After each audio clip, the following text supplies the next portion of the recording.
So I hit record. Oh, this meeting is being recorded. And so do I just go over to okay? Yeah, just okay it. Although all of a sudden my cursor's now, there we go. Okay. Okay. All set. Okay. Welcome back to the Spiritual Uplevel Podcast. I'm your host, Jeri Cristine, and I am so excited for today's interview because I have the opportunity to interview one of my favorite people in the entire world, Colette Reuter. Colette, thank you for being on the podcast today. Thank you, Jeri. And it's Colette Reuter. Reuter, oh my gosh, I'm so sorry. I should have clarified that. How do I not know that? How many years have I known you? That's all right. That's terrible. Okay, well, Colette Reuter is a life coach, licensed caregiver, certified death midwife, and hospice volunteer. She leads a workshop entitled Compassionate Caregiving, Navigating End-of-Life Support. She is the mother of one of my favorite other humans in the world, Shauna, and grandmother of 4. Deeply spiritual, Colette's belief system fosters gratitude and joy for her remarkable life and its many blessings. When she sought guidance from Source on how to serve, she was presented with the profound experience of walking her former husband home. She continues to embrace life with trust and openness to whatever it may bring. And today we're going to talk about an incredible book that Colette wrote called Setting His Soul Free, a Family Love Story. Colette, your book is amazing. I shed many tears reading it, and I wish that more people in the world, I wish that more people read it. I hope that they do. It's such, and it's so beautiful. The Thank cover you. is just so incredible. And so before we get into the book though, Colette, our group of friends kind of call you the OG in our spiritual world. You've been on this journey for a long time. And can you just tell our audience a little bit about like what got you started? Like tell us about your path. Oh, I know exactly when it started. Um, I My brother died of AIDS, and that was back in 1995. And at that point, it was such a loss for our family. He was only 37 years old. Wow. And at that point, it was so hard for me. I had lost grandparents and other people, but somebody so close to me like that. It started me on my journey of questioning and wondering what's this life all about? Is there more to it? Where did he go? Is there a God? Is there life after all this? And so it just propelled me to be reading more on the subject, looking at more, actually finding a church. I grew up going to Catholic school, but then high school, I was done. And my family was done at that point as well. So it was all these years later that I knew I wasn't into church per se, religion, but I knew there was something spiritual going on in me. And I just pursued it, took lots of classes, took lots of workshops, read so much. And it's led me to where I am today. And it has just been an amazing journey that I have relished and loved and been so on board with that. It's just like, I know it's my truth. That's awesome. And I can relate to that. Like we were talking off camera. Kind of what started my journey as well was a fear of death. After my middle daughter was born, I just got this really irrational and deep-rooted fear of death. And I started exploring. Your daughter, Shauna, actually referred a couple of books to me that I read. And, kind of the same thing. Like I just couldn't get enough of it. I just relished it. I wanted to know more, and it just resonated so much with me. And that's what's led me down this journey as well. And really one of the reasons I'm even doing the podcast, because I want to make things like that more approachable for people so that they're not afraid to, you know, search and seek. Right. And I think, you get this knock on the door and you can either open it and explore, or you can just say, oh, no, had I known how hard the journey would be. And it's not hard per se. It's going within and being really truthful with yourself and finding out these things about yourself that you didn't think were possible. And now it's like, oh, maybe I am this way. And just finding out who you are as a person. Had I known how hard it was going to be, I might have thought twice about it. But I guess that's why you don't know, and that's why you seek. We talk about it a lot actually on the podcast, how we always refer to this journey and the process as work. And because it is hard, there are things you have to be willing to be vulnerable and go within and discover and unfurl and figure out things. And it does feel like work, but ultimately it's blissful. Yes. We keep Well, going and back to it for a reason. right. And how often have you had a dark night of the soul that just you don't think you're going to get up off the floor the next day? But like Jake always says, the sun always shines the next morning, Yeah. always rises. But how often we go through some devastating dark night of the soul, and then months later you realize, oh my God, you're so grateful for that because of the blessings that have come out of it. Yes, it was the exact thing that you needed to turn your life around or to turn that area around or to uncover something even bigger. Yes. So, so true. Oh my Yeah. gosh. So, Colette, a lot of your journey recently has been around death, which wasn't exactly your choice in the beginning, right? No, no, it was not. And you know how often you seek and you ask and you pray for what's my next step? What is my purpose in life? All these things. Never would have I picked the path that I am on. Never, I mean, who even thinks of that kind of stuff? Like, I'm going to work with dead people, or with dying. You just don't think of that. Well, So and especially even in our culture, people don't want to talk about death at all. I think people have such a fear of death, and I find it fascinating how people work in general. But one of the most fascinating pieces to me is how we literally just go about life as if it's never going to happen.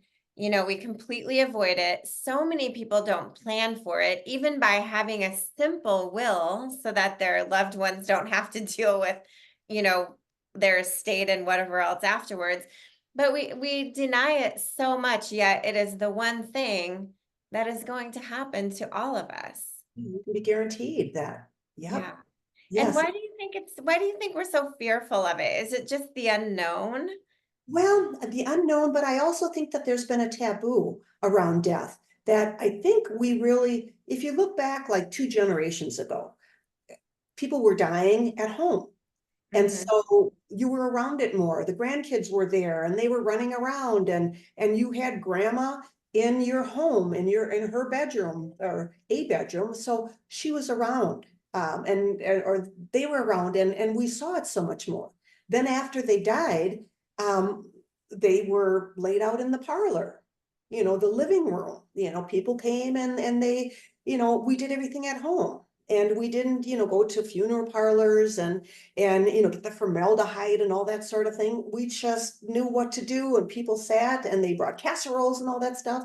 And so it was just a completely different time.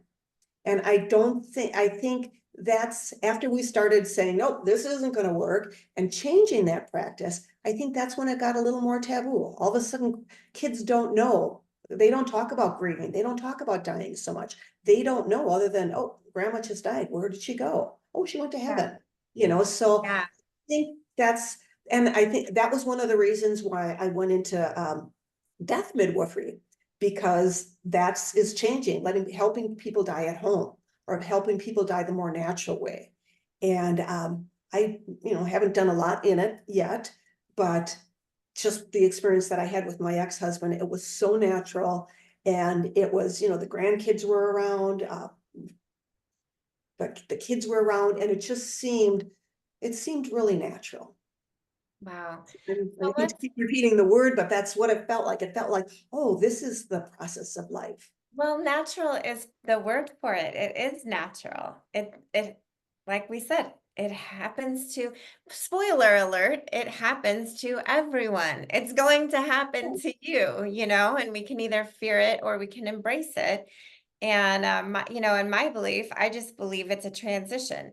Energy can never be destroyed.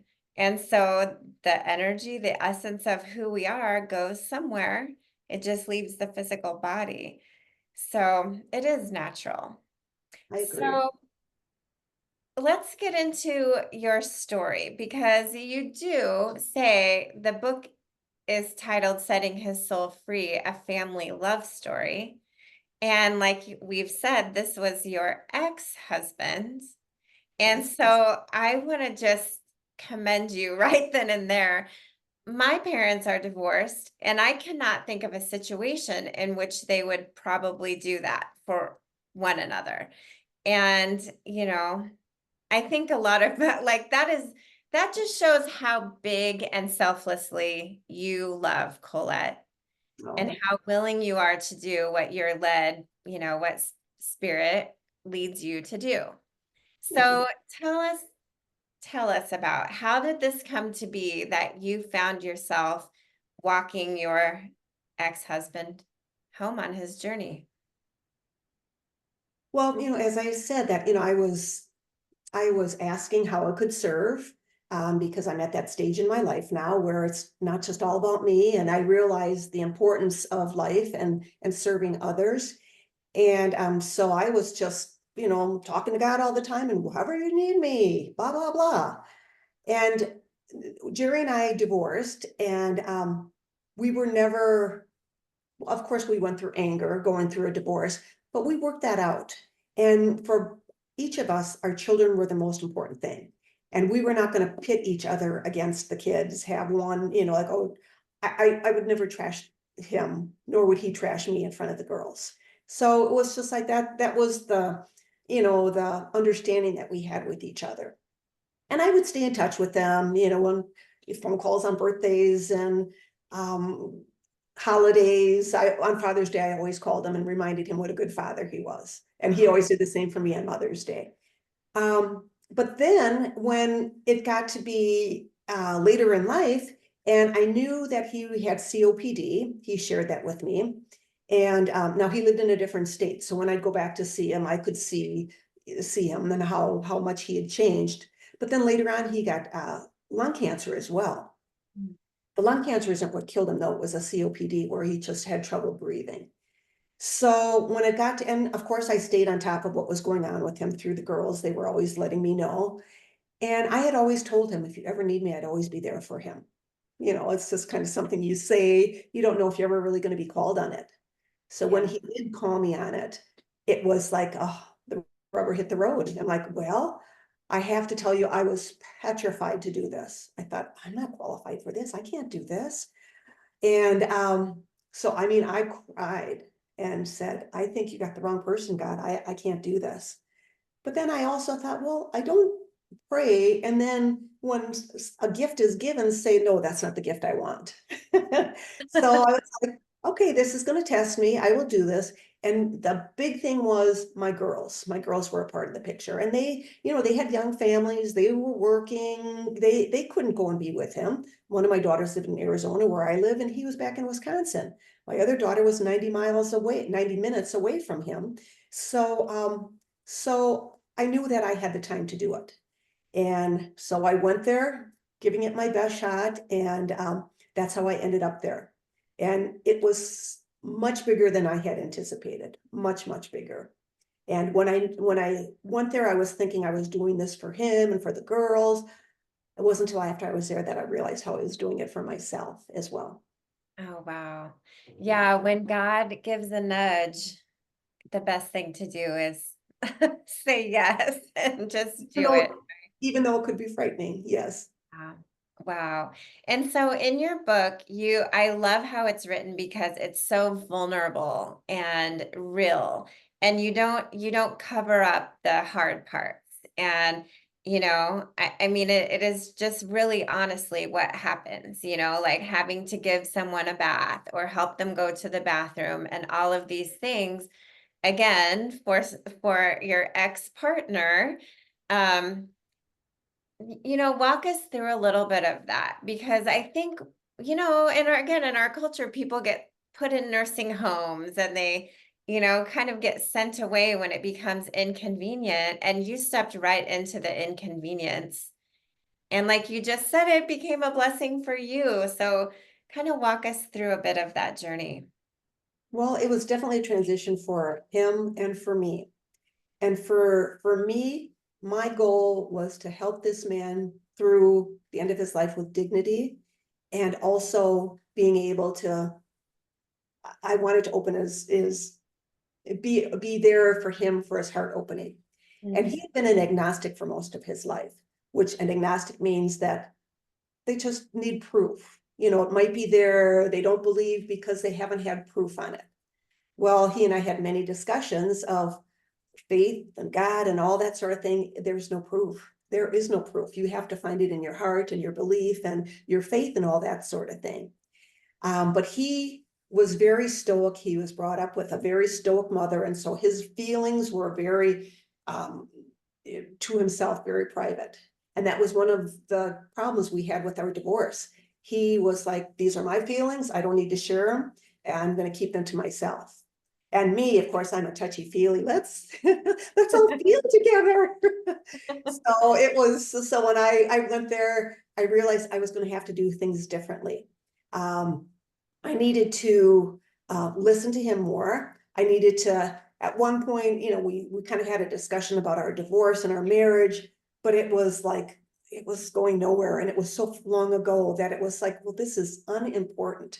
So now I was able to look at him and he was able to look at me as just a human being that we loved each other, and that's why I felt throughout the whole time it was a higher form of love than I've ever experienced. It wasn't romantic love. We'd already had that. It wasn't unconditional love like you have for a child. It felt like agape love, the highest form of love, where I was free to just let this man be who he was, with all his flaws, with all his blessings, with everything, and just relish him. And just know that I didn't know how long I would have with him, but know that the time that I had with him was going to be special. And it was going to be the last time I would ever be with him. And when I write this story, I write about how we got to this point, how we were at 16-year-old me just fell in love with this man. And, so we had been through that stage and we had children together. So there was so much between us. And even the way we left our marriage was in a loving sort of way. So at that point, when I was helping him and I could see him struggling, I just would encourage him to let those feelings out a little bit. He was never one to cry. I saw him cry maybe once or twice in our whole 29 years together. But this time, during his ending, I was asking him a lot of questions and having him look at different things. And he would sob, hold my hand and sob. And I felt like that was such a good thing because it was a feeling coming out. And I know a lot of stoic people are like, oh, you don't want to cry, you don't want to go there, you're not strong. Well, to me, he was such a strong man, being able to look at his emotions like that, knowing that he was dying and knowing, the fear and what's going to happen to me and all these certain things, that he was able to be so honest and real and talk about them. And he always said, oh, when I talk about them, they make me cry.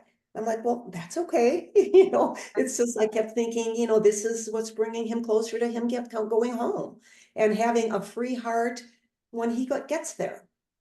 So Wow. It gives me goosebumps just thinking about it. I can imagine, the man he was, because you do such a good job of explaining that. And then the process and the process of dying and being faced with his own mortality and finally being in a safe environment with you where he could release that, you yeah, know. at one point there was something that I said, and he got mad at me and said, well, you don't know what it's like. You're not sitting here. You don't know. And it just hit me really hard. Like, oh yeah, here I am. Who do I know? Who am I to, what do I know? And it really hit home. And so that was another lesson for me to go, okay, yeah, tell me what it's like. Tell me, Yeah. what you need. And he really did come to depend on me. He loved his daughters dearly, and they were a huge part of what we were going through. But there was an evening that I thought, oh, I need to get away, because it was a very difficult journey for all of us. And I thought, oh, I just need to get away. And I was going to go to my daughter's home and stay overnight. And my other daughter was going to stay with him. And I saw him get it very uncomfortable with it. And so when the girls were in the other room, I came and sat with him. I said, tell me what's going on. And he's like, oh, he didn't want to share with me because he knew I needed to get away. And yet at the same time, I said, I'm picking up that you don't want me to go. He goes, well, I prefer you not to, but I know you need to get away. And that's all he needed to say. I said, you know what? I don't need to get away. And so I just called the girls and said, your dad would feel best if I stayed here with him. And they were just, okay, fine with it. Wow. So he felt so comfortable with me and felt so good that he could unload and knew that I only had his best interests at heart. It was so cute because we'd sit on the couch together and we would hold each other's hands, and there was nothing romantic about it, but it was just so like, just truly loving another human being for just who they are. Wow. So it was so transformative for me, not only for him, but just to be in that state of really honoring another person. Wow. Wow. That everyone could learn so much from that example, which is why I hope that your book gets out to everyone, because that setting yourself aside and just being there, and like you said, honoring another person despite their flaws, despite the burden that they may have become to you in that situation, and just loving them. That's so huge. I can kind of relate to that in my life with, my children are adopted and we have really open adoptions. And sometimes all of us parents have to say, okay, this is not about us and how we're feeling. This is about what's best for the children. And just holding that space for one another has allowed us to have, such an open relationship. And it sounds like, on a different level, a little bit of what you went through with that. How long of a process was it? How long were you there caring for him? It was 4 months. Wow. And that was the hardest thing for all of us. How long is this going to be? Because there was times that it was like, oh, I didn't know that I could continue with it.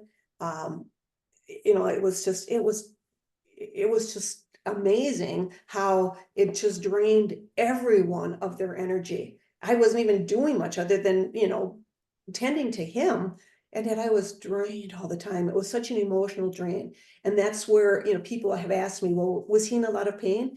He was in so much emotional pain that it was harder, I think, than any pain from, losing a limb. And also because he couldn't breathe, if he did anything, if he moved too fast, or if he on his way, had to go to the bathroom, he would have to sit there and he would lose his breath no matter what he would do. As we neared the end, any movement was so hard for him. And to watch him just struggling for breath. Before I left my home to go take care of him, I cried because I thought, oh God, you got to give me strength. I don't know that I can do this. I can't imagine being with Jeri at the end when he's dying and watching him struggle for breath, his last breath. I don't think I can do that. Little did I know, once I got there, it was a constant watching him struggle for his breath. And it was just like, I could do it. That was usually when I would take his hand and I would get so calm and I would just breathe and breathe. And I think, slowly, and I think that's what kind of helped him with the panic. Like, oh yeah, slow down. I can do this. I can do this. But Wow. then the thing that I struggled with the most, what I thought when I left here, he died so peacefully. We didn't even know that it was his last breath. He didn't struggle for his breath. It's like I didn't have to see him that way. I just had to live with him for 4 months that way. Wow. Yeah. Wow. And what was it like in the end? Did people ask, what's it like? Was there feeling? Could you sense the presence of God? Could you sense that he was gone? What's that like? Well, the ending was awfully strange. I mean, we knew like the day before. I mean, I think we were always thinking, oh, this is it. This is the end. But then when it actually came to the end, it's like, oh, okay, yes, this is the end. He just, he got a little more confused. He wasn't getting as much oxygen to his brain. And so he was saying some unusual things and not grasping things. So that started Saturday morning, actually Christmas Eve. Christmas Eve it started. And then they started giving him, stronger drugs. He had been on morphine for the whole time that I was there. They started increasing it, and he'd be in and out. He'd be, sleeping a little bit more and looking much more relaxed. Well, then something happened that the morphine wasn't getting to him, excuse me, and he ended up waking up and becoming very coherent. And that was Christmas Eve night, now turned almost Christmas Day. And we just kept having hospice come back and forth because things weren't going so well. He was fine. He wasn't suffering. He'd wake up and he'd just have unusual conversations with us. And then Christmas morning, that was when Shauna had to go to be with her daughter for Santa Claus. And my other daughter was with her kids for Santa Claus. And I was sitting alone with him. And now he was just like in a real deep sleep. And it was fine. I hadn't gotten much sleep the night before, and Shauna came home after the Santa Claus experience and said, okay, Mom, go upstairs to bed. And there was something in me that said, no, I'm not leaving his side right now, and she got a little intense. She goes, Mom, it's going to be a long day. You need your rest. And I said, no, I don't. I'm fine. I said, if I need rest, I'll let you know. 45 minutes later is when he died. And so Shauna was there, I was there, and it was so peaceful. At first Shauna was a little freaked out because it's like, oh my God, her dad just died. And I was just in a different place completely. I was just like, oh my God, wasn't that beautiful? He died just the way he wanted to go. He was sleeping, even though it was the drugs. He wasn't in any pain. He didn't struggle for breath. And it's just like he died peacefully. And at that point, I think Shauna kind of got it, like, oh, okay, yeah, maybe. But then it was also her dad, and it was like losing her dad. But it was just kind of like, wow, I just thought of it as just a miracle, that it was like, and without being a bother to anyone. We were on the other side of the room, and she looked over and she said, is Dad breathing? And we both ran over there, and it took us a while to realize that he wasn't. So it was so peaceful and easy. And didn't look like he struggled at all. The last words he said to us the night before were pretty coherent, and he told me where the plunger was because a toilet got plugged up. So I thought, are those the last words I'm going to remember him where the plunger is? But so no, it was beautiful, beautiful. Wow. But then, at that point, then I wanted to run. And Shauna had the sense to just say, I started busying myself and, doing things. And she just said, stop, Mom. And she sat down and put on some beautiful music and lit a candle. And we just sat there and felt it. And it's just like, yes, I don't have to run from this. There's nothing to run from. And it just became a beautiful experience. That of course there were tears. And then throughout the rest of the day, it was just very surreal. For me, there were tears of joy, tears of sadness, tears of, oh my God, what's it going to be like in this world now?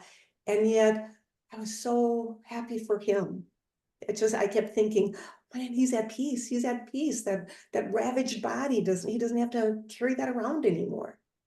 So it Wow. was very all over the board. Wow. I know Shauna has talked about in those last moments after he passed that like time kind of stood still and didn't seem, everything seemed just a little bit different. I think she took a shower, brushed her teeth, and she's like, I felt every single drop. And, I remember every single brush of my teeth and just, I can imagine that just, that's a really sacred space that It's so sacred. we're in. And that's why it was really nice for Shauna to go her way and me to go mine. You know, we, at that point, we separated. And so we could just take in the sacredness on our own. And, you know, what I did at that point and what she did, it was just, oh, I mean, as I speak about it, I still, I can just put myself back in that place. Wow. Now, one of the things you did, which really stood out to me, is that you prepared his body before the EMTs came and took him. And Yeah. I'm going to get choked up. I think that would be so difficult to do, and yet such a beautiful final thing that you did for him. What did you know you were going to do that, or in that moment did you feel led Well, to do I'll, that? apparently I must have had some inkling because I had my white ceremony clothes on, you know, so I went upstairs and changed, you know, that's when, you know, Sean and I each went away from each other. And I just thought, oh, what now? What now? And then it's just like, your ceremony clothes. This is a sacred moment. So I went and put on all my whites. I came downstairs and I looked at him and I just thought, I'm going to do this for him. This is another form of the deep love that I had for this other human being. And it was just, it was a labor of love. And see, I get choked up as I think about it too, but it was just so raw and so vulnerable and so special and so, oh my God, thank you, God. It was one of those moments. And I did it for him, to have him feel, and I know he was gone already, but for honoring him and that body that I knew so well. I did it for his daughters, so they would come and they would look at him because the night before he had been sweating a lot. And so I just wanted to clean him up. And I just wanted to just have the girls see him in that state of like, okay, this is the last that we have to see this body. So I I didn't cry while I was doing it, but as I think about it now, I can certainly cry and Yeah. think it was just an honoring. And I remember, you know, back in the olden days, that's what people would do for their loved ones. I remember Mary and doing that for Jesus, you know, and so it just felt like, oh, okay, this is what you do next. Kind of another step, like we had talked about in the beginning, that it's natural for, and people used to die at home, and that is what they would do. Yeah, And yes, that's yes. that's it, so that makes sense that it came to you to do that, and was seemed natural. Yeah. And the last honoring of this man's body, the body that he's leaving behind, and you know, his spirit stayed around with us all day. Wow. Wow. So I you talk in your book also about you tell the story from your past, and then you tell the story from today, what is happening as you go through the process. And then you also write a letter to caregivers who Mm. are reading your book. And you talk about self-care and taking time away. And yet you just talked about when he needed you, you chose to stay in that moment. What advice do you have for people who are caregivers, or who might be one day, who might choose to do that? Well, as a matter of fact, I'm taking care of a hospice woman right now. And she's lovely, and her daughter is with her all the time. And so now she's at the point where she sees me with her mother and knows that she was concerned that her mother wouldn't take to me, but she took to me. And she's just, she knows that when she goes away, her mother's going to be taken care of. And her mother, you know, really enjoys my company and I enjoy her company. So I guess find somebody that you can feel comfortable with, that you know, because you do need that time out. This woman has been with her mother 24/7. She's even sleeping with her. And she was just like, no, no, you know, and I'm like, please go out, go get she's going to have her hair done. Go get your hair done, go out for lunch. Just take, you know, 4 hours away. Just take 4 hours. And it's amazing what those 4 hours will do. I Yeah. had I had the luxury of having my daughters coming in and giving me breaks, so I went to so many massages. I was just like a big knotted, big muscle ache, it felt like. So I would go and I could enjoy a massage and knowing that their father was taken care of, that, they were there with them. Um, Even if it's just getting out and taking a walk in nature, I found nature to be amazing.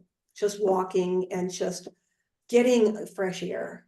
So I highly encourage the caregiver to take a little time for themselves.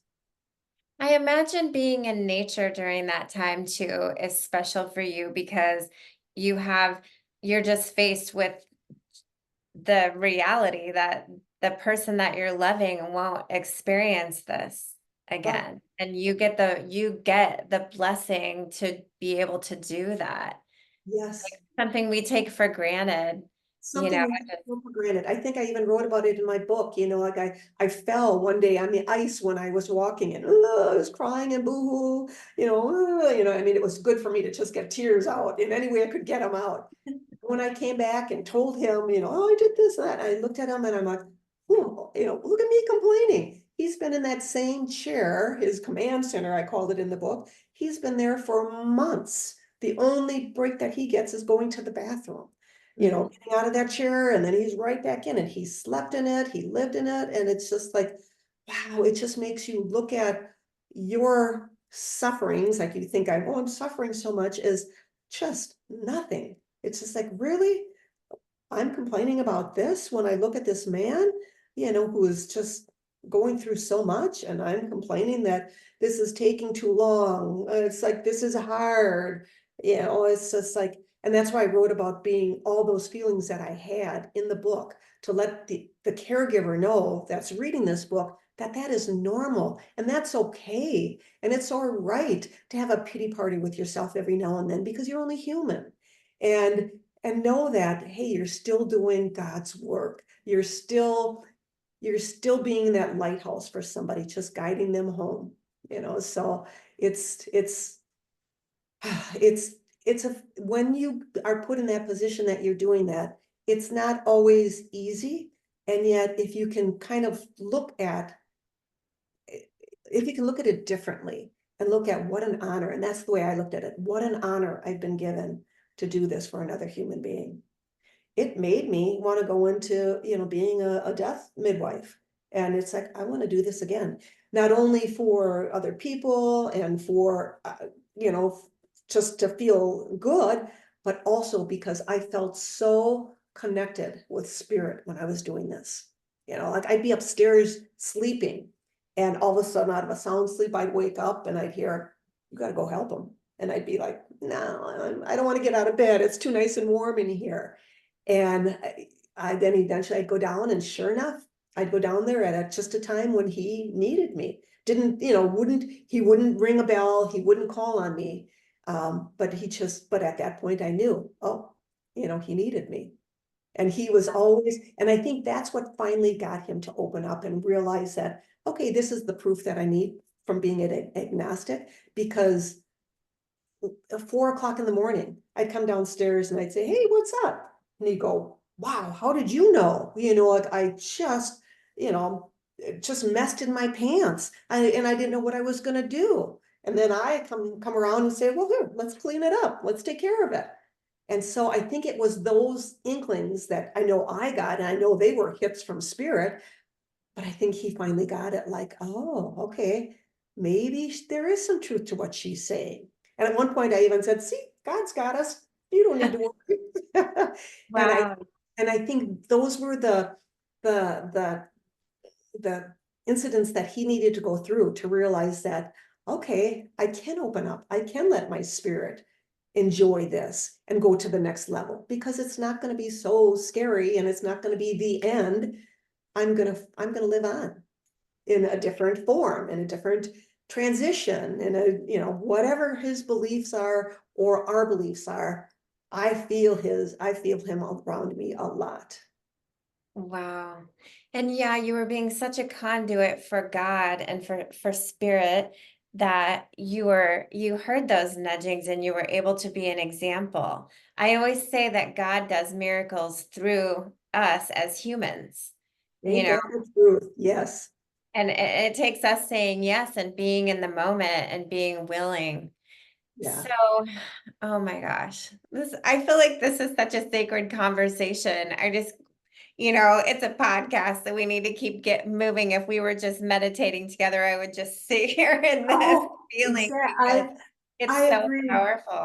And that's why I wrote this book, because it was first of all, I wrote it for my children, because I wanted them to have this memory, this written word of the family love that we shared and how they were there.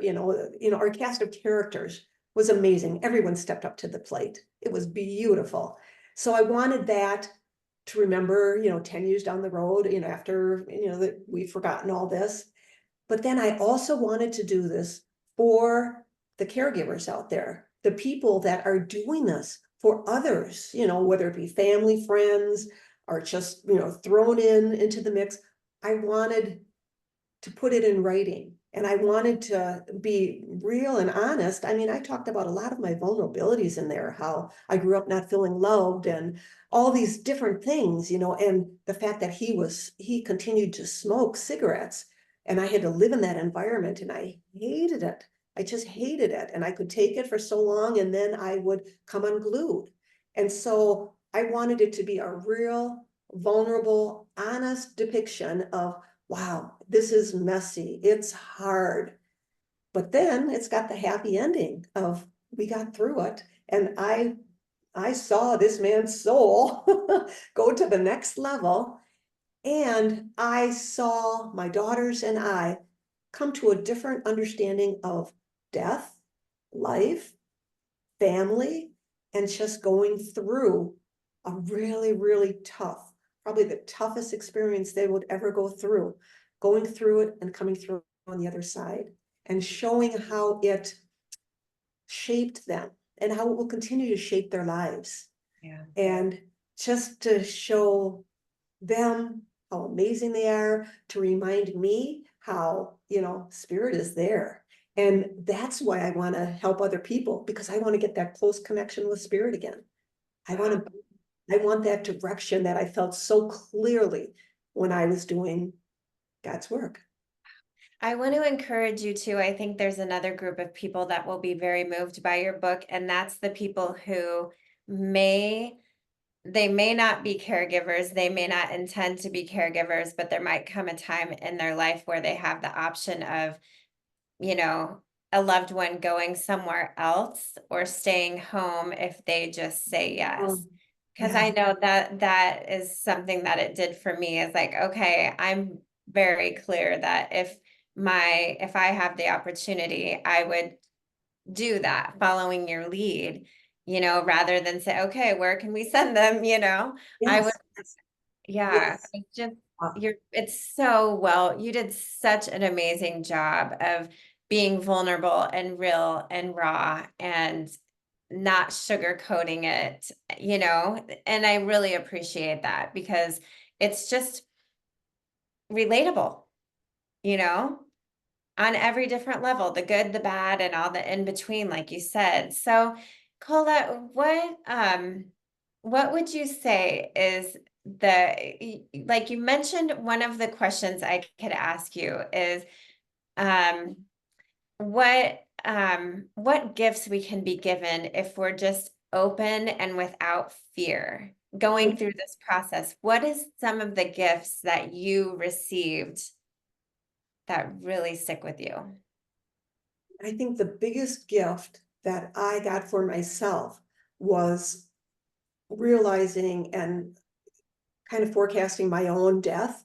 Not forecasting, I mean, just knowing that, okay, it's going to happen to me, and it's not quite so frightful as I had thought before. And like you said, no one's getting out of here alive. Everyone's going to go through this. And to know that, that was probably the biggest, looking at my own mortality. And, and I'm getting up there in years, so who knows how long, but I also realize with going through not only this, but I helped my girlfriend die as well, that it is a privilege to be sitting in this chair today. That not everyone gets this privilege. As hard as life can be, what a privilege. It also helped me to realize what was really important and what is just so superficial, that we base so much of our lives on this superficial stuff that doesn't need to be that way. It's like what's real and what's really important, not how much money I make, but who have I served today? Who am I giving that smile to that might need it? Who, all these, all the cliche, silly little things are not so little and they're not so silly. They are just, if we could all be just a little bit more like that, what a better place the world would be.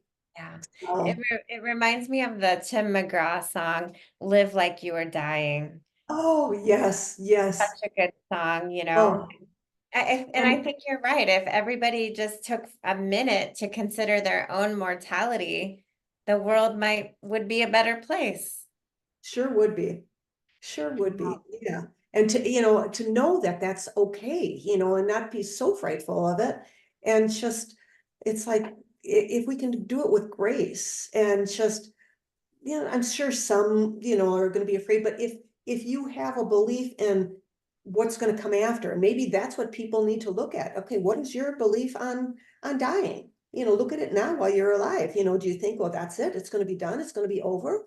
Well, then, yeah, I'm sure there is some fear with just not continuing on. There might be some fear around that, but everybody's got to do what they need to do. And another huge thing, when I say everyone needs to do what they need to do, a huge thing that I learned that I try to remember every day, everyone is on their own path.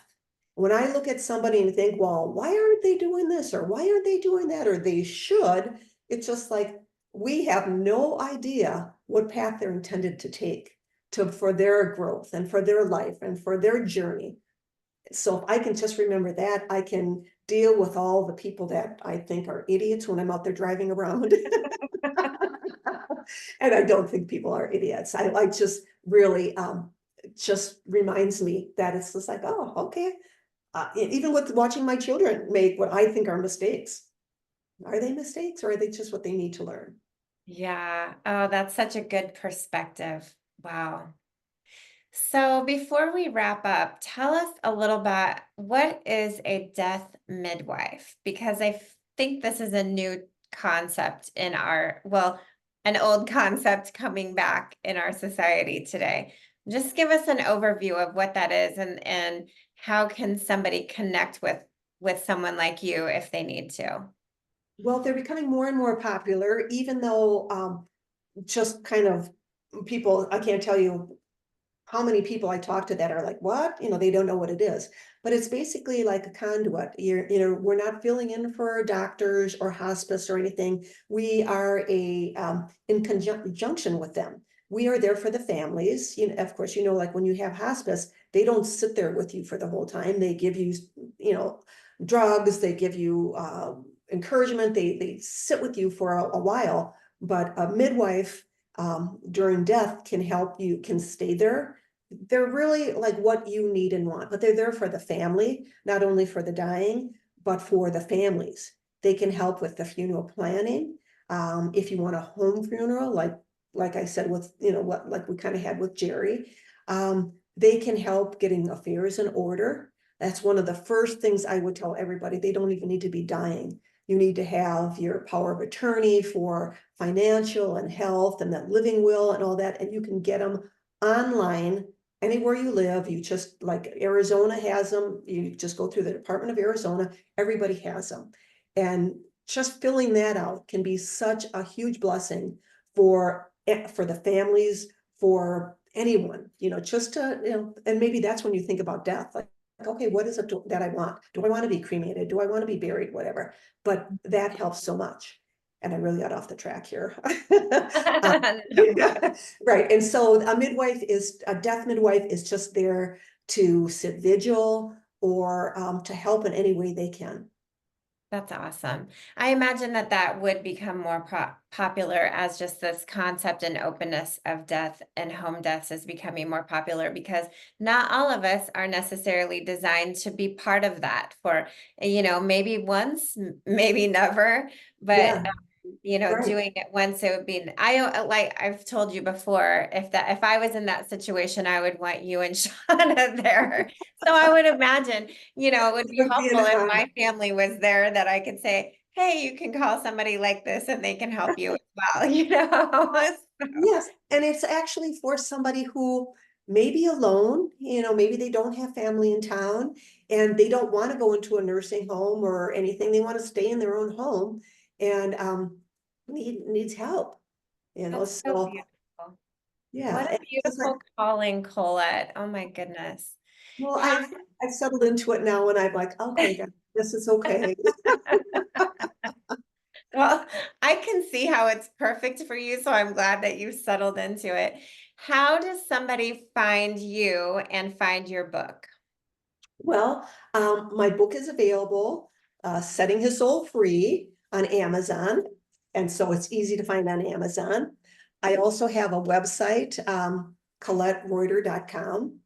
And that has all the information about my workshops, about being available for caretaking or midwifery, anything like that. So ColetteReuter.com.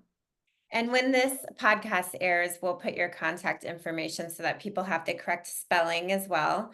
And then I always ask all of my guests two questions. And my first one is, what is a book other than yours, obviously, that you would recommend that our listeners read? I just finished a book this weekend. I read a lot. And the book that I finished this weekend I thought was amazing. It's called The Book of Negroes by Lawrence Hill. And he's from Canada. And so he won a lot of awards in Canada. But he writes as if he's a Black woman living in Africa who gets stolen, and it's just her journey and how she went back and forth in the ocean between Africa and South Carolina and then back again, and it's just and all the following her life, and it was just amazing. Now it was not a true story, but it is somebody's story because it's so amazing, and it's just the spirit of humans, when and how they can continue to go on in the face of the worst thing that could ever happen in your life. So I really enjoyed it. The Book of Negroes. Okay, thank you. And then finally, what is one thing that you wish everybody in the world knew? I think what I said about everybody has their own path to choose. And it's like not everyone is here to do the same type of work in their life. Like maybe some people are here to struggle. Maybe that's part of their plight. So if we could all be a little more understanding and kind and just know that, okay, everyone's on their own journey and just honoring that and Wow. staying out of that lane, like, oh, who am I to think that I know better for that person when I don't? Well, thank you so much, Colette. On that note, I just want to thank our audience for listening. And if everyone could just think about today, what is your journey and how can you love bigger and more selflessly like Colette? Thank you so much. Thank you, Jeri. I appreciate your time and your listeners' time. Thank you. Thank you.